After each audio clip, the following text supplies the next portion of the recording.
Hello,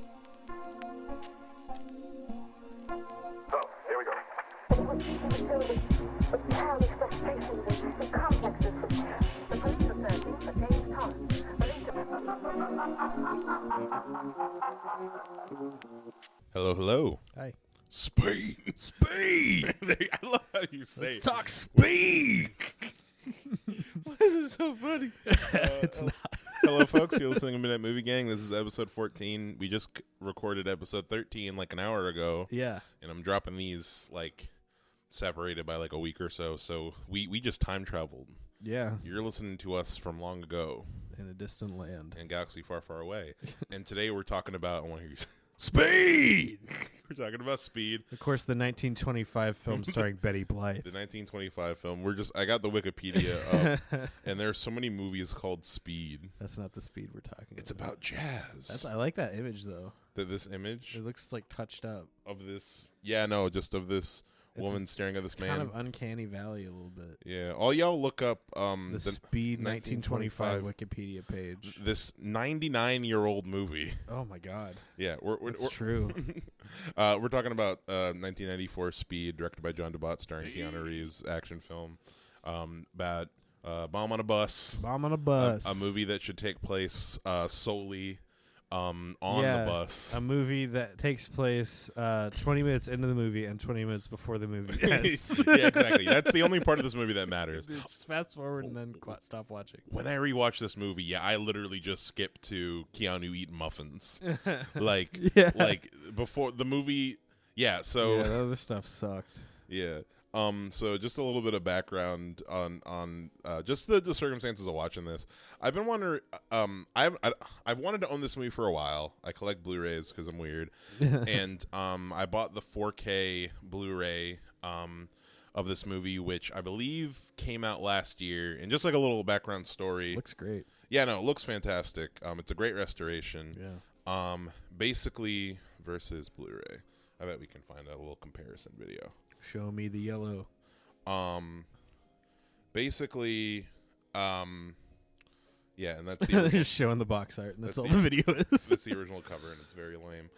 It is. So basically, the original Blu-ray transfer came out in 2005, 2006. Was basically like just a facelifted DVD transfer from like the original DVD release of the film. Yeah. And it was very saturated, very yellow, pretty ugly looking. Yellow. Although in my memory, that's how the movie's always looked. It was actually kind of a weird experience watching this movie. Like I'm like, it looked This looked movie good. Looked good to me. Yeah. Like, I've never seen it. The colors looked very natural, looked very in place. But I'm like, in my brain, I'm like, it looks so muted. Yeah. Like it looked fine. Yeah, I thought the colors were great. Yeah. And this transfer was done by Fox right before the Disney acquisition, and it actually got delayed. Like this release got delayed by 2 years. This Weird. 4K release, and it got released by Disney. But now we got it, and Joseph and I are Classic looking Disney. at a little video comparison of Oh, the 4K, yeah. of the 4K versus the Ooh. Blu-ray.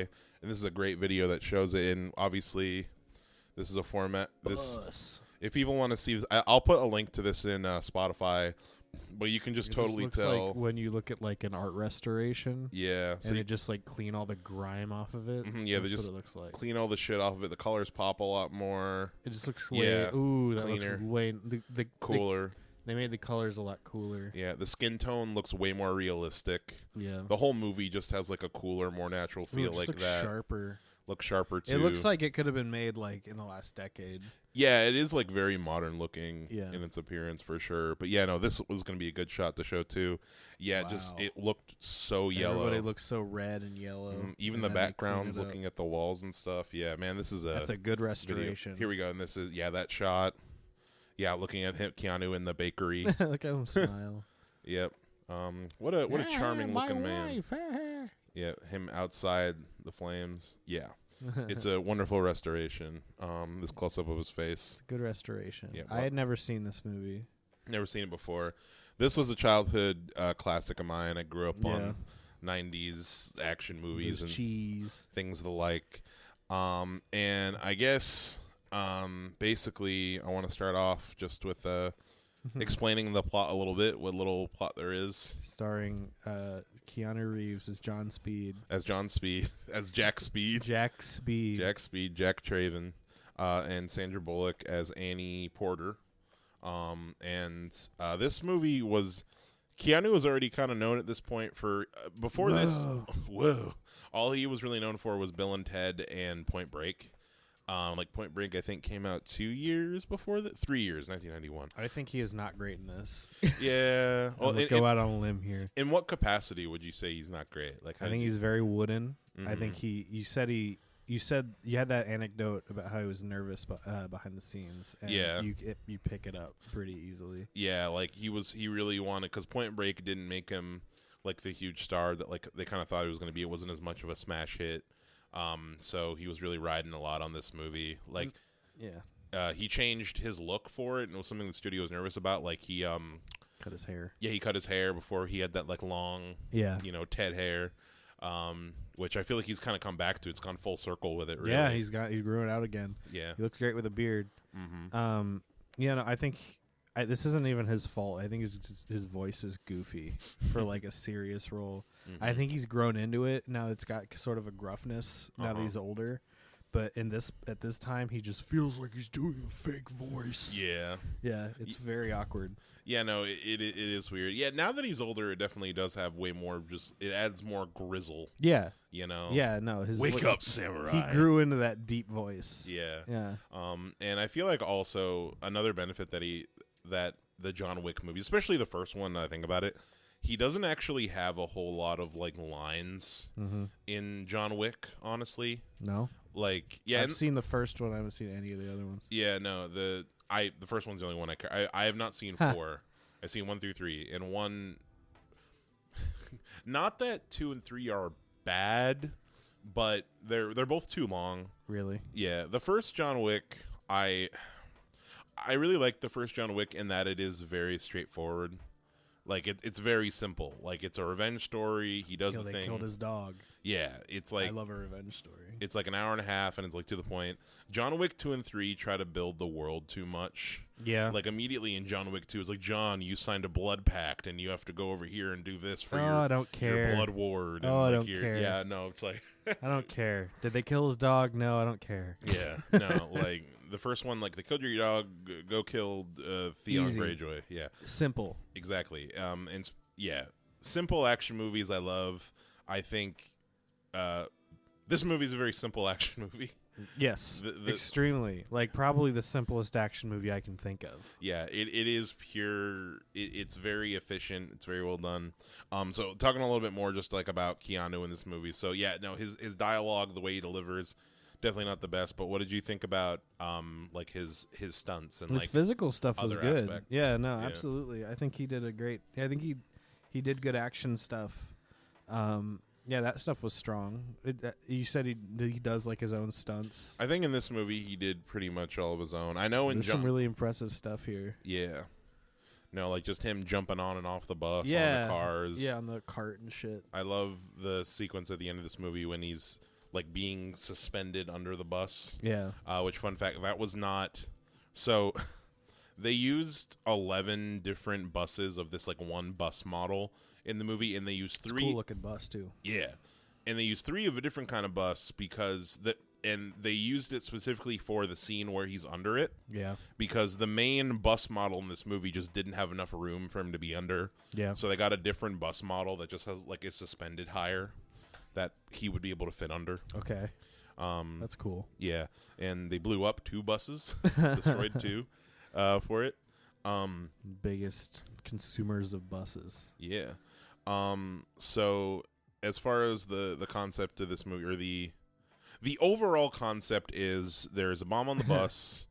Dennis Hopper put a bomb on a bus. Dennis Hopper put a bomb on the bus. If once the bus goes over 50 miles an hour, it's armed, and if it goes under, it blows up. It goes kablooey. If anybody tries to get off the bus, it blows up. But wait, you're forgetting the epic elevator scene. Oh yeah, no, there's other stuff in this movie too aside from that. So as per studio mandate. Exactly. It is so stupid that there is a 20 minutes before, at the beginning and at the end of this movie. Yeah, it's really dumb. No, it feels very tacked on and needless. Yeah. So basically, in order for this movie to get greenlit, Fox was like, okay, we want the movie, but you're gonna have to add more action scenes than just the being on this bus. Like we have to.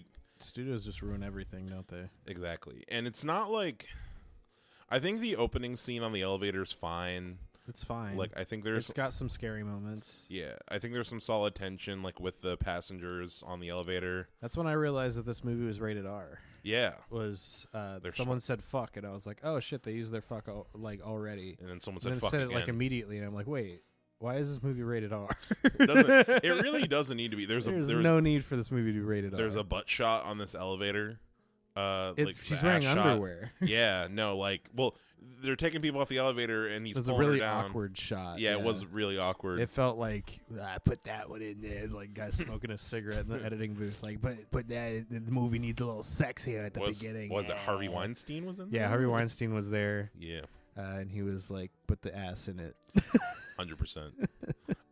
But yeah, no, it really did not need to be rated R. There wasn't any moments that were really gory. No, it felt very PG-13. I feel like they could have got more people to show up. Yeah, maybe just like a lot of it was just the implication that people were dying because early on it raises the stakes a little bit. Yeah, because early on, like to get into the plot of it a little bit, basically is like a bunch of business people are on an elevator, and like the lines get cut, and there's emergency brakes kick on. Yep, and there's a bomb on this elevator or attached to it.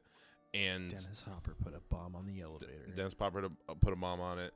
And Keanu Reeves and Jeff Daniels play LAPD SWAT team guys. Yeah. Who Keanu Reeves definitely seems like he could be Jeff Daniels. Not so sure. You had a problem with that.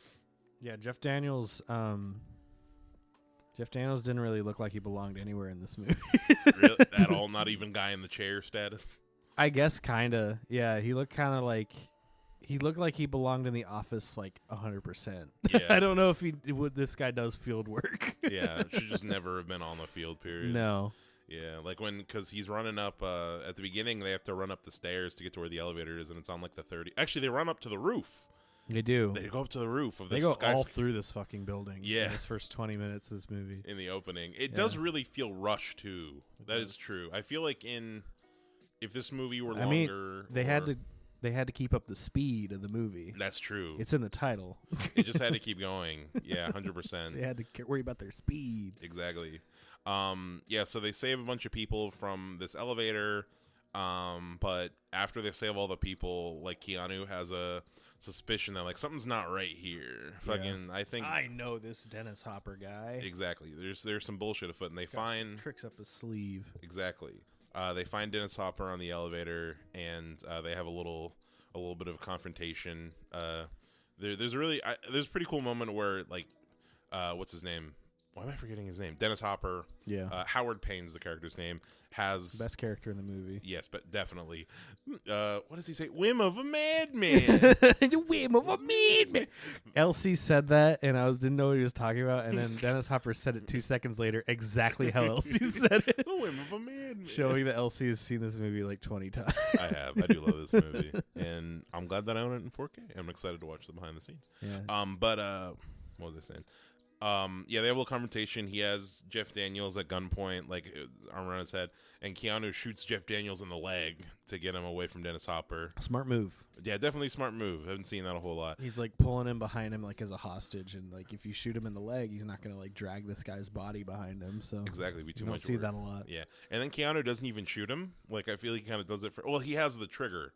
Yeah. Or whatever. No, he does. He goes out. My understanding was he left the room and then the bomb went off. Yeah. And everyone assumed that he died. That he blew himself up. Even though movie logic dictates that he was absolutely still alive. There was so much movie left. Yeah. But then there's a little scene at the bar, which doesn't matter. And no, then we get to where the movie actually starts. And then he's buying muffins and a bus blows up. Keanu Reeves like, You want to see another bus blow up, Lamau? Yeah. I love that shot, by the way. The turnaround and then the bus blowing up. Exactly, that takes a lot of coordination. Yeah, it was a really quick little thing too, because you see Keanu knows the bus driver. Yeah. Like they're talking in the muffin. They have a little bit of an exchange. It's not really memorable. Oh shit, that was him. Yeah, He yeah. made the "my wife" joke. Yeah, he made the "my wife." Yeah, you wake up and you're married for. I don't even remember the dialogue's not Last time I important. partied that hard, I woke up married. Yes. Yeah, that's what he said. And yeah, Keanu buys the muffins, and then when he goes out to his car, there's a really cool tracking shot of like it's burned into my brain, but like the bus is going by and Keanu is like walking around like his car, and the camera follows, and then as he's doing it, the bus blows up behind him. Boom. In that one shot. Yep, it's cool. In that one shot, and then Keanu's like running towards it. And already we aren't feeling any remorse for the people who died on that bus. Nope. It's just like, nope, we gotta go. I didn't know those people. Who cares? Yeah, it's true. It's not the ones. It's not Gigantor. Yeah, Gigantor wasn't on that bus. Yep. Cameron from Ferris Bueller wasn't. Doug is his name. Doug. Yeah, no, and so yeah, basically, on a payphone nearby, Howard Payne calls Keanu. And something from this point on, we talk about all the time. Why the fuck does he hold his phone like that? Yeah, so he had his thumb blown off by the explosion. On his left hand. On his left hand, so he holds the phone with his right hand to his left ear instead of just holding it to his right ear. And is it just like a character quirk? I have no idea. Like maybe it's more comfortable. Like Dennis Hopper was a good actor. Like, yeah. Is it just like a choice? There was nothing wrong with his right ear. Like he could have just done that. That's what I was. For a brief second, I was like, well, maybe he like lost hearing in that ear during the explosion, but it was on a his different. left hand. Yeah, it doesn't make any sense. He would have lost it on the side that his hand blew up with. No, it doesn't.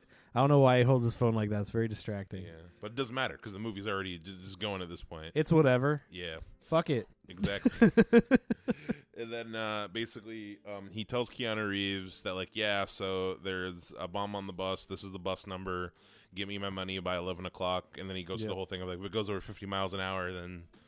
He's just playing like a middle-aged man. Yeah. He's not even like all that evil. Like, well, I mean, he is, but like he's a weird little dude. In his mannerisms, he's just like your weird principal. He's a weird little dude. He's like your weird next door neighbor. Yeah. Single divorced man. He's doing this. He's like talking to who he hangs up, and he's like he's eating sandwiches and watching football. Yeah, and he's like, oh.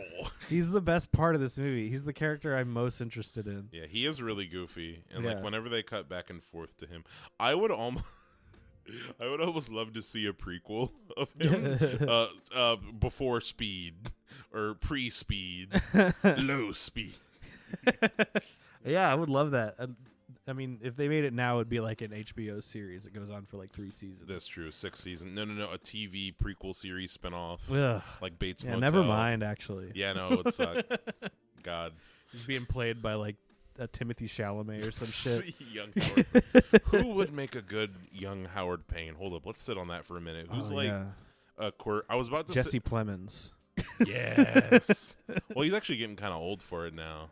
Yeah, you know what? Yeah, he's almost that age. Who's like a who's like a young weird. All the people I think of as like young actors are old now. Yeah, all the young actors I'm thinking of are just too hot. Yeah, exactly. You need someone weird. Yeah, I would have had like young Philip Seymour Hoffman or young something. Joe Pesci. Yeah.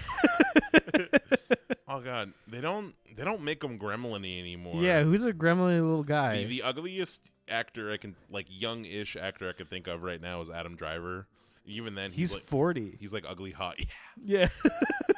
That guy's not young. I'm thinking of young men. I'm like Tom Holland, Timothy Chalamet. No, too hot. Fucking what's his name? The kid, not the kid from maybe the kid from mid-90s. That actor, I forget his name. Atreus from God of War. Oh shit, that's the same guy. Okay, yeah, cool. Yeah. No, Atreus. That's neat. I'm forgetting his name, but yeah, Atreus from God of War is the mid-90s kid. And he's also the little kid in Killing of the Sacred Deer, which is sure, we can have him do it. Great movie. Why not? He can be young villain from Speed. Yeah, that's what the show will be called too. Yeah. Young villain from Speed. Exactly. And we get like a little bit of we get introduced to Sandra Bullock, Annie. Oh yeah, Annie in this movie. She chases down her bus. She's fine in this. Yeah, she's okay. She's fine in everything she's in. She's Sandra Bullock, and she's fine. Yeah. I can't think of I'd probably say my favorite performance of her is probably you ever seen Gravity? Yeah, I was gonna say I like Gravity. I think it might be in spite of her. I think she was good in she's in that movie Catch and Release. I think she had like a big speech in that wasn't too bad. And Miss Congeniality is fun. Yeah. I still need to watch The Proposal with her and Ryan Reynolds. I heard that's a fun rom-com. Ain't seen it. Yeah. But I don't know. Yeah, so Sandra Bullock, we meet her. She's Annie. She's all bubbly. She's riding the bus. She hates it. She hates it because she got her license taken away for speeding. Speeding. Why is that so funny? Anyway, yeah, so and there's like a bunch of other people on the bus. She gets annoyed by Cameron from Ferris Bueller's Day Off. Yeah, he's there. You can see him. He's wearing, I don't think he's playing a 90s douche, but he's definitely dressed like one. He's playing a tourist. Yeah, he's playing like a bumpkin. Yeah. He's playing like a tourist who's coming to visit L.A. for a time. In my head, he's just dressed like a villain. Yeah, he is dressed like a. Well, actually, you know what's funny? I remember listening to another podcast.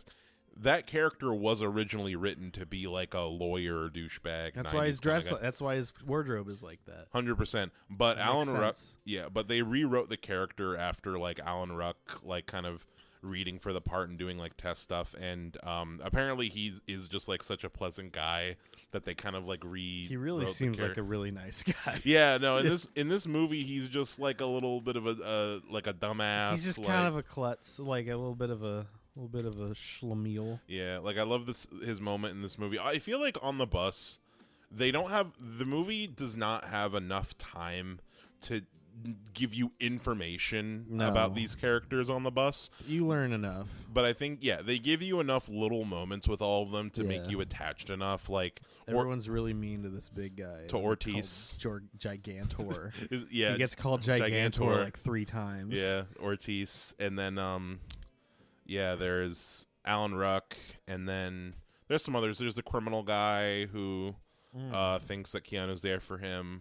Yeah, it seems like we were talking about like how efficiently structured this movie is, where it maintains at least like a baseline of tension, and then like the second you feel like a little safe, it'll ratchet it up. Like, exactly. Like we have this like lengthy scene where he's trying to get on the bus by stealing this poor man's car, which we'll talk about. But he gets on the bus, and you feel like a little bit relaxed because he's there, but then this guy pulls a gun on him, like, I'm not going to prison. It's like, do you think I just jumped on a moving bus to arrest you? I mean, he was paranoid. I mean, I feel like if you did some sort of crime to that scale, you would be paranoid about anything. Yeah, like, that's true. Yeah, he killed a guy. Exactly. But anyway, he stole that guy's car. Yeah, so he stole the dude's car, and these guys just complaining the whole time. He's like, "Oh man, not the." Oh, and he tears off. Him tearing off the car door was pretty sick.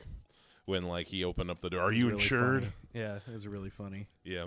Oh, my door! Can I borrow your phone? Just take it. There's a lot of good car destruction in this movie. Yeah, that's probably the highlight for me. Yeah, vehicular. Just how much actual action they put in it. Yeah, it's all practical effects, all in camera. Yeah, no CG. Not that I could notice. Probably like a wire here or there. Yeah, no, absolutely. You were saying you noticed like something. There's a moment where like they have to take the bus on a sharp turn and like the whole. You can see the rig underneath the bus that's like lifting it up to make it tilt. Mm-hmm. Yeah, that was pretty obvious. Yeah, but that's the magic of movies. It's the magic is that you notice. Exactly. And fucking, it's something that all the characters have, and I feel like it's like the characters are simple, but I feel like they're pretty memorable. Like they're unique enough. They have like enough quirks where like you do care about like the occupants of this bus. Yeah, well, they give you just enough. Yeah. Like I don't really care about like any of these people all that much, but we get enough to like know them and like identify them, and like we don't want them to die. Yeah. And like before the action, before like shit starts getting crazy on the bus, you see Annie, Sandra Bullock, like interacts with some of the characters. I feel like they really make you care about Sam pretty quick, the driver of the first driver of the bus. Like he has some nice interactions with some of the shot, and he gets shot.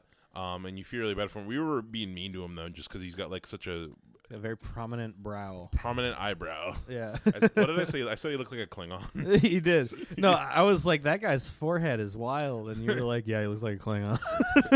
Yeah, but he's such a nice guy, and he gets shot Seems by. very nice. Yeah, he gets shot by the criminal man who thinks that Keanu is here for him by accident. While Ortiz tries to tackle him.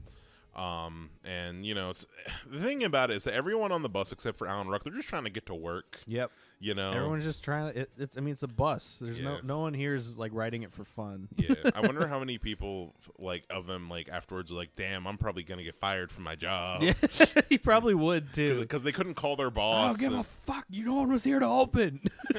God damn, we lost so much money today. Yeah, exactly. They wouldn't care. Some bullshit. Yeah. But yeah, no. So yeah, the scene of Keanu getting on the bus is pretty fun. He's like chasing it, and then he hops in the dude's car, and and then so after that point, the main issue is they get into the city, so like they have to get off on the off ramp. And then like they deal with that. They almost hit some pedestrians. They hit a bunch of cars.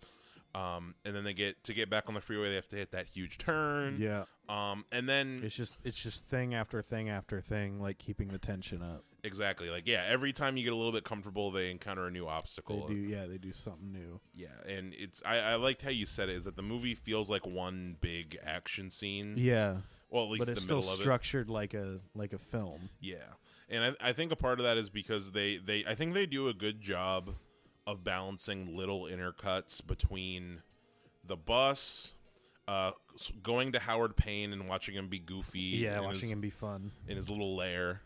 Yeah, he's great. Yeah, and then Jeff Daniels. Every once in a while, you get little snippets of him trying to figure out who he is, because like the whole thing is they're trying to locate Howard Payne. Like that's what the cops are doing. Yeah, trying and failing. Yeah, and yeah, they have to do a jump across an unfinished section of the high, because they're on this like in construction interstate. Oh my god, that's the dumbest part of the movie. Yeah, which funnily enough, apparently they kind of came up with that while they were location scouting. Like that wasn't in the original script, having to jump it, but I think while they were was there a ramp? Yeah, so there was. I mean, like I know there was in real life, but like in the movie, because I did not see one. Well, yeah, no, they had the ramp out of the shot, like when it. So they're like approaching this gap in the road. It's like a 50-foot gap in the road, right? There was no gap in real life. No, I'm talking about but like in the movie they're approaching this 50-foot gap in the road. Supposedly in the movie, the elevation of the road that they were on and the road they were trying to get to was the same. That's the part that makes zero sense. Because they floor it as hard as they can, and everyone just braces, and I'm like, okay, so they're gonna fall into the gap and they're gonna land like in the grass underneath and like try to get back on the road. Nope, bus just flies across. Just flies across like the fucking Magic School Bus. Yeah, it's a pretty gnarly shot. For a shot, you never see it in one whole shot. No, the bus going. You see it in like 6 shots. It's it's like 3. You see the bus fly. Yeah, and then it cuts to it almost hitting the ground, and then the last shot of it hitting the ground. It comes off of the on ramp that it's on, and it's like tilted at like an unnatural. It just doesn't look good. It's my least favorite part of the movie, I think. Yeah, it's pretty nuts. It was an insane scene to film. I bet. Fun fact, I'm just looking at the Wikipedia here now. A 2009 episode of Mythbusters attempted to recreate the bus jump. I suppose I really want to watch this. They knew. Episode. Yeah. They tried a bunch of different shit. And those are my favorite episodes of Mythbusters, when like from the jump they know it's not gonna work because they're just smart people. It just would have never worked. Yeah. But yeah, no, they destroyed. So apparently, so like I had said earlier, they had 11 of the main buses. Wow. The bus. One second, filming. GM New Look buses was the model, which is a 1959 bus. It's a cute looking bus. Get me one of those. Yeah, they started being produced in 1959, stopped being produced in 1977. That's what we were saying. Is like this things look like looks like a 70s bus. Yeah, it looks like an old school looking bus. Yeah. Old GM Old Look transit bus. They had 11 of those, and they had 3 of another kind of bus that they used for a scene later in the film. And they were only supposed to destroy one bus for this stunt. Like they literally just one. And what happened was, so to make the bus kind of jump higher, they gutted a lot of it. Yeah, like they took out this way lighter. Yeah, to make it like way lighter to try to get maximum height out of it. And the stunt driver was practicing with the bus like fully loaded, like for other scenes and stuff. And what a goof up. Yeah, and wasn't super comfortable with the bus being as light as it was. Yeah. So the first time he missed the ramp completely and crashed the bus and made it inoperable. Can you imagine what an awful day that would be? Yeah, it was terrible, and it was like, supposed to be their one shot. Ugh. That guy must have just felt fucking horrible. Terrible. He might have gotten fired that day. Probably did. Just for that, because that's just a lot of money. So basically, I believe John DeBont, the director, went back to the studio and was like, yeah, we need more money. This is an important shot. John Speed. John Speed. John DeSpeed. John DeSpeed. Speed Bont. Yeah. And, let them do a second. Let them use another bus, try the shot again, and that time it worked. Yeah. And that's what we see. And then they go to the airport, and they're just driving around the airport for a while, which is kind of the biggest lull in the action is when they get to the airport. Yeah. It is kind of cool, though, that, like, when they get on there, the wheels get torn up, the tires get torn up by the spikes, and the rubber from the wheel starts to fly off. Yeah. And then there's a pretty fun scene. I love the scene where Keanu was suspended under that thing trying to disable the bomb. That is cool. It feels real too. The way when they actually like start to lower him under the bus. 100%. And that's when they needed to use that other type of bus. So they had 3 of those. And Keanu's hanging from the underside, and because the line like snaps, like it gets hit by rubber and it snaps.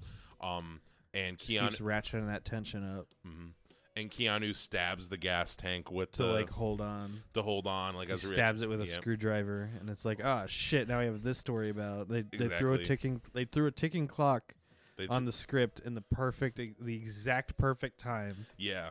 Where it's like, okay, now we have this challenge. We're running out of gas. Yeah. And they would have run out of gas way before. Just keep upping the ante. Oh yeah, it's a bus. Before they got everyone on the bus. Oh yeah, you can see the fuel meter, and it's like it's dropping so quick. You can see it visibly moving down. It's like, okay, well, that's going to be out of gas in about 10 seconds. We see it lose like a quarter of the tank, basically. Yeah. And it's like, oh, you're fucked. Yeah, that thing is going to die. Everyone just needs to tuck and roll off the bus. Yeah.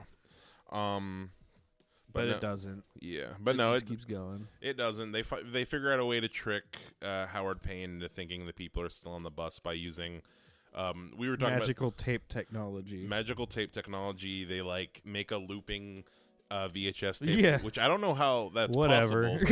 That just like they do it live too. Like what they like. How did they like intercept the signal or something? They like intercepted the signal, and he's like, record that now, loop it over and over again. He's like, done. There's a lot of little like movie throwaway lines. It doesn't make any sense. Yeah, where it's like where there would be a potential loophole or like a potential thing, and they just give the most bullshit answer. Yes, as to like Annie is like, well, why don't we put the bus in neutral and then just keep the gas running? It's like, that's what I was thinking. Yeah, and then Keanu goes like, he would have thought of that. He would have thought of that. Shut the fuck up. Leave me alone. How do you know? How dare you even speak to me? God. I'm going to be Neo, motherfucker. Yeah.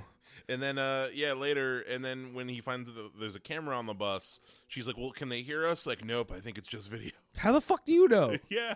What do you mean? Yeah. You don't know anything. You don't know any more than we do. Exactly. He's just doing. Have you ever seen? Do you ever watch Star Trek: The Next Generation? Love that show.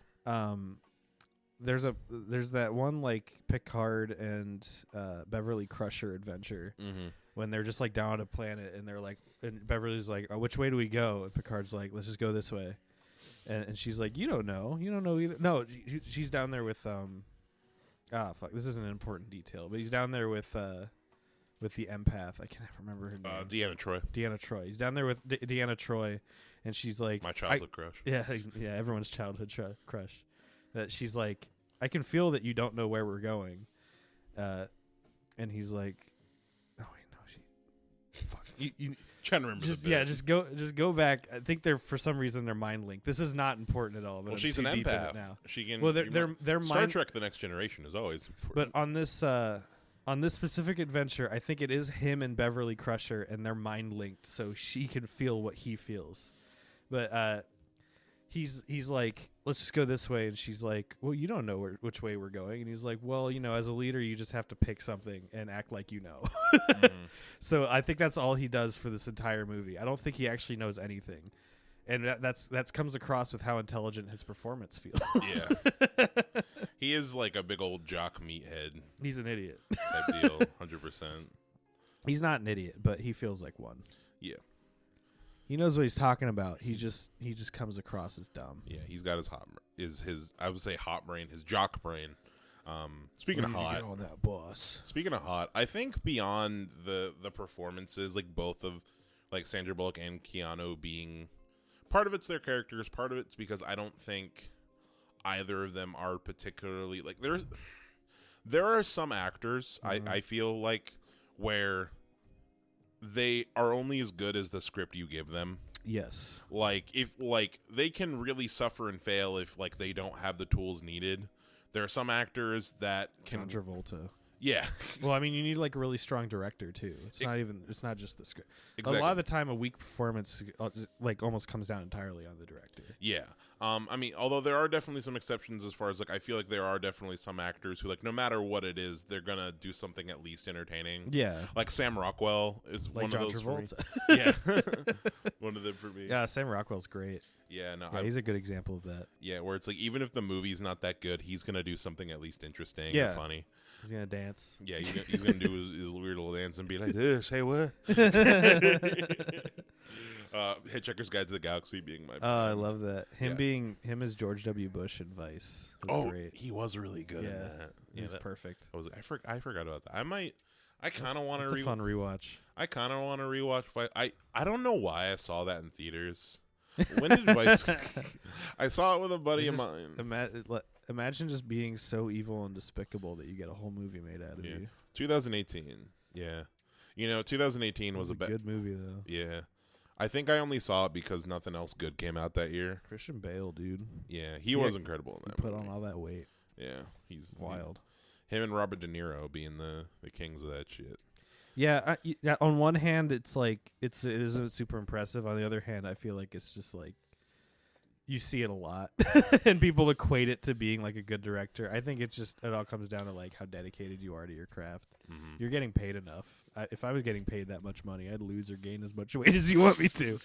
Whatever. Yeah, I suppose. I mean, you can afford to literally spend. Yeah, I can get a trainer and like a dietitian and shit. That's a good point. Like yeah, I would put in all the work to get Kamal Nanjiani Marvel shredded if I was getting paid millions of dollars to do it. Yeah, that's how they do it. They get paid by the studio to lose weight. Yeah. The thing I appreciate about Kamal, he said from the jump, like when he dropped that picture that broke the world, that made it hard for schlubby brown guys like me around the world, is that he said in the this would not be possible without the Marvel money and the Marvel resources. Yeah, that's what Rob McElhenney.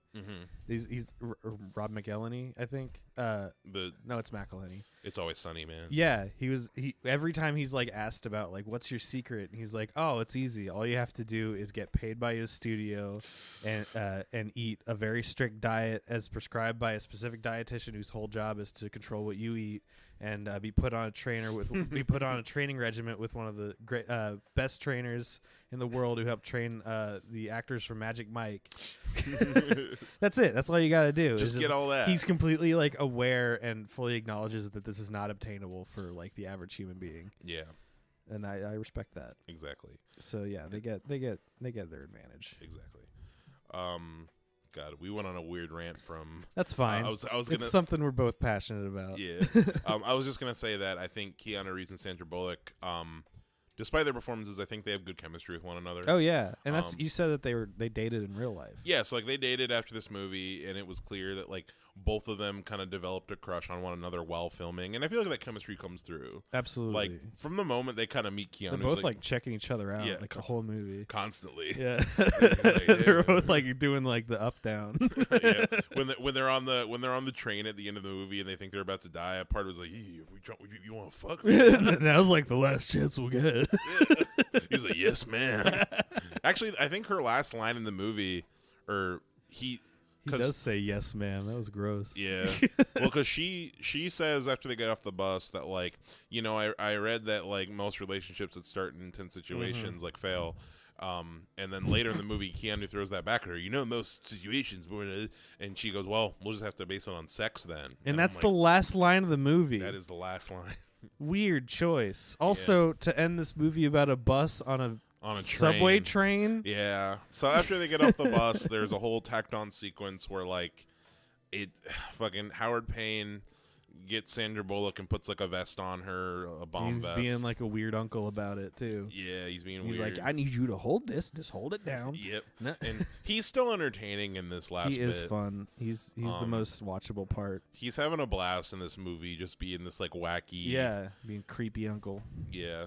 Yeah, he definitely is just like a really fun antagonist. And he's great. There's a final scene on a train where the only gory part of this movie is when he gets his head ripped off. Yeah. Oh yeah. On top of the that train. and the lady that rolls under the wheels Yeah. of the bus. Yeah. That was pretty gross. But I mean, they didn't show any blood on that part. No. And then happened pretty quick. Dennis Hopper's head coming off looked like the fakest thing I've ever fucking seen. Yeah. That was like the worst CGI in the movie. Yeah. Because it was the only CGI I noticed. Pretty much. Yeah, no, and definitely, I feel like the end of this movie felt way more tacked on than the. They look like a Tim and Eric effect. Yeah.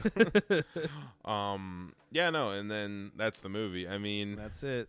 Okay. Simple as hell.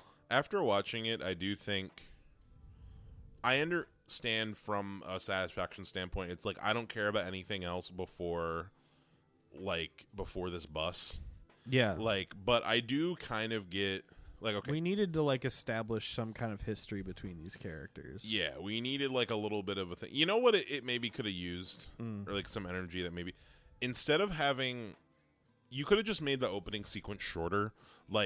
Have it was too long, yeah. I think Face Off. We mentioned Face Off earlier. I was just about to mention the opening of Face Off. Oh, do you just want him to kill his son with a sniper rifle? Well, maybe not that exact thing, but maybe something similar. Maybe Howard Payne blows up his partner or something. Yeah. You know? Well, yeah, and I mean that's basically what happened, but yeah, with 20 minutes of preamble because they want another action scene. Exactly. It wasn't on the damn bus. Yeah. they didn't need to draw it out. They could have just done that, or maybe instead of having that, you could have a little bit of time more kind of getting to know Keanu and Sandra Bullock. Maybe it starts with them waking up in their apartments or something, or starting their day or whatever. Or maybe you could start with Keanu waking up, he's on his way to work, and then maybe he passes by Sandra Bullock on the way to the coffee shop or whatever, and then the movie they kind of check each other out or something. Yeah. Which I understand needing yeah.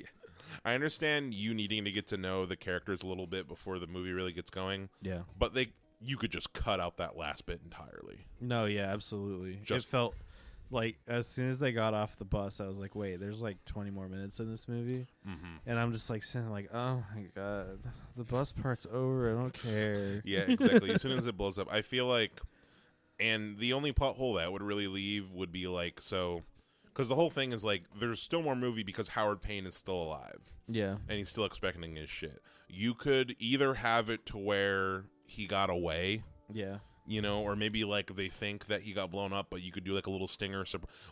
If you do that, you think that he got blown up, but then there's a little bit of a stinger of him in a cop uniform, sneaking away. Yeah. Which very Silence of the Lambs. Yeah, I was about to say, he's wearing a white linen suit and he wore a fedora and he walks away. Yeah. Or you just have it that the cops get him, which I feel would be. Yeah, that's the Jackie Chan end of this movie. They made his head came off, and then Keanu Reeves went down in the train, and Sandra Bullock was like, "What happened?" And he was like, "He lost his head," and it was the least funny thing ever. And you can tell He knocked his head off just for that stupid joke. Yeah, I'm taller. Yeah, Keanu ain't great with the one-liners in this movie. He's no Arnold. No, that's for sure, yeah. As far as the Kindle. Chill out. Or a Will Smith, welcome to Earth. Yeah. I've got to get me one of these.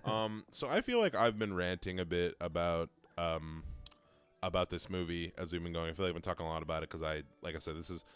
Oh, yeah. Would I call this one of my favorite movies? I mean, it's certainly one of my favorite pure action movies. Yes, like that you could definitely call it that. Like as far as like it is the pinnacle of solid mid-budget American action. Yeah. As far as like what you can do without being a Star Wars or a Marvel, and it's extremely Hollywood like blockbuster like. Yeah. It's mostly just like I had an idea for a movie. Yeah. This is it. Yeah. And also it is like a small scale idea. Yes. Really, but it's just executed very well. But I want to hear more of your overall thoughts about it. Okay. Like just how you felt about it. Like what did you kind of expect going in? What did it come out of it? Because I feel like I've been rambling a lot. I mean, I pretty much got exactly what I expected from it, which was just Hollywood 90s action movie. It definitely is very well executed. I can see why it's so popular because it's extremely efficient. It's got extremely very tight script, except for barring the first and last parts. Mm-hmm. It's very smartly put together. Keanu Reeves and Sandra Bullock are fine. And yeah, I think it's a fine action movie. It felt very blockbustery, which isn't like my bag usually, but it was definitely a fun watch, and I'm glad we watched it. It's just there's something about these, like especially from like the 90s and early 2000s, mm-hmm. these action movies, these Hollywood action movies that just feel hollow to me. You know what I mean? Mm-hmm. They just as far as like it seemed like it's a similar feeling you got from Independence Day. Yes. Yeah, Independence Day and Face Off, and like I can definitely see the appeal, and I understand why you like them, and I like them too to a degree. But there's just this like super polished like product feel that these movies have for me. They are very, how do I put it? They feel very corporate. Yeah. And this, how do I put it? We about to get political, y'all. Oh boy. This movie and Independence Day are very pro cop. Oh yeah. And very, very army. Like there isn't really any authoritarian vibe. It's the 90s, and you can understand. You can like kind of see the zeitgeist, like the public opinion mm-hmm. through these movies, and that was a very popular opinion back then. Yeah. I don't know. I feel like there are some movies that are definitely lean toward like. Well, then again, a lot of the ones I'm thinking of are 90s movies that are ahead of their time. Yeah, like, these are big Hollywood blockbusters designed to have as much mass appeal as possible. Have you ever seen Demolition Man? Yes. Yeah, so that's one where I think that movie feels like a satire. Sandra Bullock, too. Oh, yeah, no, as well. She won a Razzie, like worst actress for that doesn't feel earned.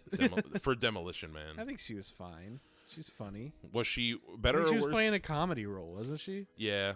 I don't know. People were mean to her about it. I don't really like the Razzies. I feel like they're wrong like half the time. Yeah. They don't know. They kind of missed the point. Yeah, I feel like they missed the point a lot. Yeah. I'm not a big fan of them. Yeah. Calling you out, Razzies. Yeah. But Demolition Man. I definitely get what you're saying as far as like them feeling like a product. Like I'm trying to think of an example of, for me, I feel like more of that is in like the early 2000s, like Michael Bay era. That's the thing. I also wanted to bring up Michael Bay because I cannot stand his movies. Mm-hmm. I just like they go too far. Just from like an aesthetic standpoint, they feel so sweaty and sticky and like hot and so yellow and saturated, and the camera never fucking stops moving, and I feel sick watching them. Mm-hmm. I do not like his filmmaking style, and I was really happy that this movie did not have that. No. And I was kind of expecting that, and it was very relieving to see some restraint. Mm-hmm. Not at all. Yeah, I feel like that early 2000s action movie kind of beat is my least favorite era too. Yeah. And it's kind of funny because I was looking at this director, John DeMont, his future. He directed one of the Angelina Jolie, Laura Croft movies. Oh, really? That's perfect. Tomb Raider, the Cradle of Life. Oh, he did Equilibrium? He did Equilibrium. That was... no, he was a producer on Equilibrium. Oh, producer. He directed Speed 2 Cruise Control, the greatest title of all time. Man. Keanu did not come back for it. Sandra Bullock for Cruise Control? For Cruise, nope. Damn, who was it? Who was the man, handsome man? A man that we never see. Jason Patrick. Jason Patrick. This man, what else has he been in? It's knockoff. What it's like a does he mix look of. It's like a what's his name? We're looking at the Jason Patrick picture on Wikipedia. Who's the penguin folks. in the penguin? Or who's the penguin? Colin Farrell. Yeah, he looks like a mix of Colin Farrell and the guy who's in Inglourious Bastards and the British guy. Yeah, Fuck. What's his name? I don't know. What else has he been in? Lost Boys. The British. Rush, Sleepers. He's also in those Alien prequels. Alien prequels. Oh, Billy Crudup. No. Alien prequels. Do you mean Prometheus? Oh, Michael Fassbender? Yeah. Yes. Yes. He's like a mix of Colin Farrell and Michael Fassbender. Yes, I can see that vibe. Oh, thank God. That was going to bug me. For sure. Yeah. Willem Dafoe's. I have not seen Speed 2. Because we were talking about Speed sequels. Yeah, no. We would be like Speed 2 Cruise Control because it's on a boat. Speed 3 is on a plane, so it'd be called Speed 3 Turbulence. 4% on Rotten Tomatoes. Oof. Wow. Speed 3 Turbulence, and Speed 4 would be on a train. On a train, which would Speed 4 Get Railed. Yeah. It would be a real downgrade. Speed 4 Get Railed. Even though we haven't seen Speed 2, which I don't know if we'd even want to. Do we have enough morbid curiosity to see it? I'm afraid. I'm not a huge fan of watching bad movies because here's the thing. I love a so bad it's good, but Those are so rare. But I haven't heard that this movie. I've heard this movie is just straight up bad. I'd much rather watch like a Neil Breen movie. Yeah. Or like Tommy Wiseau or something. The Room or whatever. Than just some Hollywood thing that's just boring. I have never seen The Room in its entirety. That's fine. You've probably seen the funny parts. Yeah, I've seen bits of it. I think in college there were multiple times where friends were watching it and I walked in or whatever. Like I've probably seen all of it put together. Yeah. It's The Room. You've probably seen all the parts that will make you laugh. Yeah. But Neil Breen, on the other hand, I think every single scene in Neil Breen movies are funny. he did Samurai Cop, right? No. No? Neil Breen is way lower profile than that. Oh, wow. 1 second. Because I know a buddy of mine was really into... So, his Wikipedia page has his eyes are closed. That's so goddamn so funny. Perfect. Yeah, no, so The Room had like millions of dollars of budget. And Neil Breen just makes these movies like he has like no filmmaking experience. He just makes them with like he self-funds them. And they all star himself as basically the savior of the planet. That's crazy. Dude, we should watch some Neil Breen movies. They're so fucking fun. We shall. We'll have a Neil Breen episode. Oh, they're so good. Speed! Speed! Getting back to the Speed Wikipedia page. Yeah. Speedy. Speed, disambiguation. That's the fifth movie. They're on a spaceship. They're on the TARDIS. They're all professors. Yeah. Speed, disambiguation. Yeah. No, I'm just thinking of this. I'm trying to think of other movies that are in this genre. In this like 90s like cheesy action movie space. Demolition Man is definitely a deconstruction of those. There are some that are like, I feel like there are some 90s movies in this realm that kind of go more pulpy. Like, have you seen the 90s Judge Dredd movie? No. I've seen clips. It's pretty bad. Law. The law. There are some fun. Fucking love the new Dredd movie. Yeah. Real bum that never got a sequel. Did Predator come out in the 80s or was that? That was 80s, yeah. Or I feel like Schwarzenegger had some. I think Last Action Hero was the 90s. Yeah, that definitely makes sense because that movie is making fun of 80s action movies. Yeah. So, yeah, it makes sense as far as like that goes. I'd say I'd put I'd put something like The Mummy in this category The for Mummy. sure. Yeah, What do you think? That's fair. I think The Mummy has a little more personality than this. Mm-hmm. Yeah, absolutely. The Mummy had like real characters. Yeah, and it's not like super pro cop. No, and it was I think I also have like a bias against action movies that are just kind of just set in just like life, just day-to-day life. I think that's kind of boring. Mm-hmm. I definitely understand that. I like a little more like, it's a movie. Fantasy, yeah. It's a movie. You can do literally whatever you want. I mean, that's just a personal preference with genre, but I 100% get what you're saying. Even though like some like, but like even just like making it a period piece, like even if the Mummy had nothing supernatural about it and they were just adventuring, that's why Indiana Jones is so fun. Something that is a bit more removed from the everyday, because even though Independence Day obviously is about an alien invasion, it's still in quote unquote 90s modern day. Yeah, I don't know. I get bored with that, and it's like the 90s and the early 2000s. You couldn't think of like a more interesting setting and characters. Yeah, it's almost like we're not far enough away from the 90s and early 2000s to have that kind of nostalgic connection to it, especially the early 2000s. Yeah. Whereas, like, unless it's something that's, like, super, super baked into it, like we were talking about mid-90s in the last episode. Mm-hmm. But then again, that's a whole different genre of film entirely. So, yeah, I don't know. I mean, I think a part of me is just trying to think if I would appreciate these movies as much if I didn't grow up with them. Because like there's interesting, because I never grew up with these movies. Yeah, like there's always going to be that kind of like inherent bias then, and absolutely. A part of me is like, I feel like, I don't know. Now I'm doing a lot where like I've been doing a lot of stuff where like I'm going back and watching movies that I saw when I was younger that I didn't really appreciate. Or like didn't really get, and now I can watch and love, like Goodfellas. Mm-hmm. Like I was okay with Goodfellas in high school, but now I love that movie.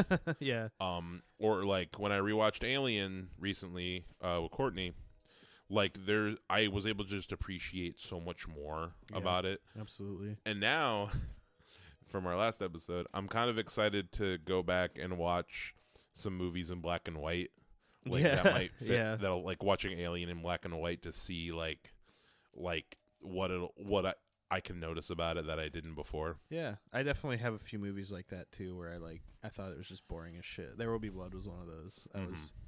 I thought it was gonna be a Western, and then it's just like, oh, it's just fucking about a guy. It's just a dude. Yeah, but now as an adult, it's like one of my favorites, and I think that's a bunch of movies. I think 2001: A Space Odyssey. I thought it was boring as fuck. Mm-hmm. And even now, I'm like, still, it's like, come on. Yeah. Let's pick it up a little bit. I get what you're saying. I feel like a big part of it is like, I'm not huge on movies that are just like about, I think we talked about this a while ago. I don't like movies that are a contemporary drama. Just about people today doing contemporary people things. Like, at the very least, I'd like it to be a period piece. Yeah, like just put it at that basic level at least. Yeah, and to me, it's just like, God, we could be doing so much more with this. Yeah, and I'm trying to think. There are some examples of movies I'm thinking of that might have that, but they do something different. Like, I don't know why Moonlight came to mind immediately. Mm-hmm. I haven't seen Moonlight in a while, but I love it. Yeah, no, Moonlight's great, but something that Moonlight has over it is that it's aesthetically it's beautiful. It is very beautiful. Like, it is an amazing look, but also it's telling a story that we haven't really seen before. And I mean, like, a contemporary drama, like, I as long as it's shot in an interesting way and the dialogue keeps me hooked, then I'm absolutely down. Mm-hmm. It'll hold my attention like plenty, but I think that's my problem with these like Hollywood action movies, mm-hmm. is that they're specifically the way this was shot feels kind of flat. Yeah, there wasn't anything super great about the cinematography, and like it just feels workmanlike and like a product. But there's a lot of fun to be had watching it. Mm-hmm. Yeah. For sure. Yeah.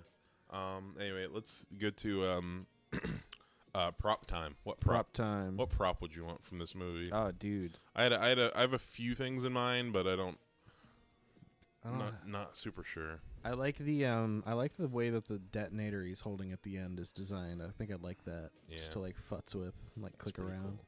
I like that. It'd be a fun fidget toy. I'm thinking maybe the cheesy gold watch. Yeah, On the bomb. the one on the bomb. Yeah, Yeah, that was fun. That could It's be a cool. fun little detail. Ortiz's hat. That's a good hat. Ortiz's hard hat. He's wearing crooked. I need a new hard hat for work. Oh, there you go. Fucking. What else would be good? Fucking. The big wide bus. Keanu's got a great like flannel shirt at the beginning of this movie.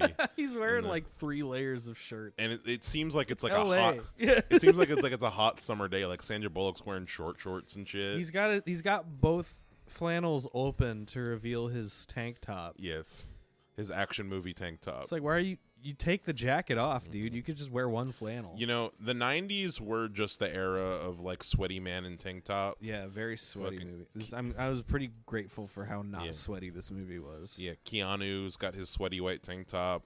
Yeah. Jeff Goldblum in Independence Day has a sweaty like. It's all thanks to John McClane, dude. Exactly. Yeah. Dude, the white tank top sales must have fucking blown up. It's a good look if you have a certain physique. Exactly. I've tried to, and it's like, no. No, me either. Yeah. Yeah. Doesn't work. Yeah. So next episode, hey, we're gonna let's see. Do we want to do Saltburn or The Mist next? That's a good question. What would we double feature The Mist with, or would you want to do that as a one-off? Maybe with the black and white Parasite, and then that way it can kind of feather. I would want to double Saltburn with Parasite because the themes match up. Yeah. Indeed. Yeah, I kind of want. It's worth thinking about. Yeah, I kind of wanted to rewatch Saltburn on my own time a little bit. Yeah, Just I'd probably have to watch it again to freshen up. Really dissect it, but folks, yeah. So we're gonna talk about. I can't speak. I'm sorry, folks. It's late. It's 1:10. It's very late. It is one. We both kind of started this podcast really tired. Yeah. It's been a long day. It was fun though. I'm glad we watched it. Yeah, no, it was a good time. I'm glad that we watched Speed second. Yeah, me too. As like it was like a palate cleanser. Exactly, because like with the thing being like all heavy and this was just like light. Yes, absolutely. This was dessert after after dinner for sure. After a fucking 3-course meal. Yeah. But no, highly recommend Speed. The 4K Blu-ray looks great. Too. If you're that is a fun watch. Watch it with friends. At some point, we're gonna talk about. I definitely want to do a Dog Soldiers episode. Dog Soldiers. I've never heard of it. But I'm down. Once I get it, yeah, no, it's an underground. Actually, pretty cool thing. This is pretty dramatic. I'll show you. I am gonna show you a little comparison of this real quick. Yeah. Dog Soldiers, the 88 films 4K restoration is insane because the original movie. Just look up Dog 4K. Whoops. Because the original like version of the movie looks terrible. Like really? I forget. I think you said it looked like it was shot in the 80s, which I thought that was like intentional. But it looks like a bad 80s. I'll show you exactly what I mean. It looks super washed out, and like the movie was made on a nothing budget. Oh. But I'll show you exactly what I mean. Dog Soldiers. Yeah, I'm trying to find a video that's just Small Soldiers. Small Soldiers. That's just a comparison. This guy films at home. It's not just a comparison, but I'll just skip to when he shows bullshit. It's insane because the original movie has like a really washed out look to it. Sounds fun. Yeah, no, and then they made it look like a real movie with this 4K. Oh, so that's the 4K. Just wait. That's what it originally looked like. That's what it originally looked like. And then watch when they do the 4K. Looks like it was shot on a camcorder. Yep. And then that's it now. They just like it looks brown. Yeah. It's crazy, yeah. So 1 second. That's the original. It's just so totally washed blown out, yeah. Overexposed. And they just kind of went in and like wow, you can see so much more detail. So much more detail, like muted things a lot more, made it look a lot more naturalistic. I like it. Yeah, the original Blu-ray, there's some of the werewolves. Creepy. You have the Shout Blu-ray for people looking, and there's the new. They just fixed the colors. Yeah, it looks like it was just needed some tweaking. Exactly. It was just a bad color correction. Bad transfer, yeah. So like very bad. Contrast is too high. There's the original And then, for people at home listening, and that just looks like a real movie. We're just both just like, it looks good. Check out Dog Soldiers 4K UHD Blu-ray review. Second Sight, that's the company. Edition unboxing by Films at Home. Yes. Like and subscribe. Yes. But yeah, no. That's pretty much the end of it. This has been episode 14 of Midnight Movie Gang. That was Speed. I'm on speed. Speed. I'm on speed. Hope you guys have enjoyed it. Have a wonderful night. I love you. Bye. Bye. Love you.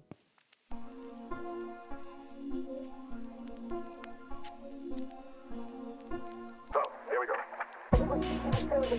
With child expectations and complexes the police are searching for James Thomas, believed to be the lover of Miss Williams, and her partner in the horrible murder of Walter. Where's everybody that I'm here to go? Oh, please tell me where they've gone. Please tell me. Sorry, I don't know. How long is it? How long could I got in here? 3 tickets to Albany on 6 o'clock train tonight. What do you think?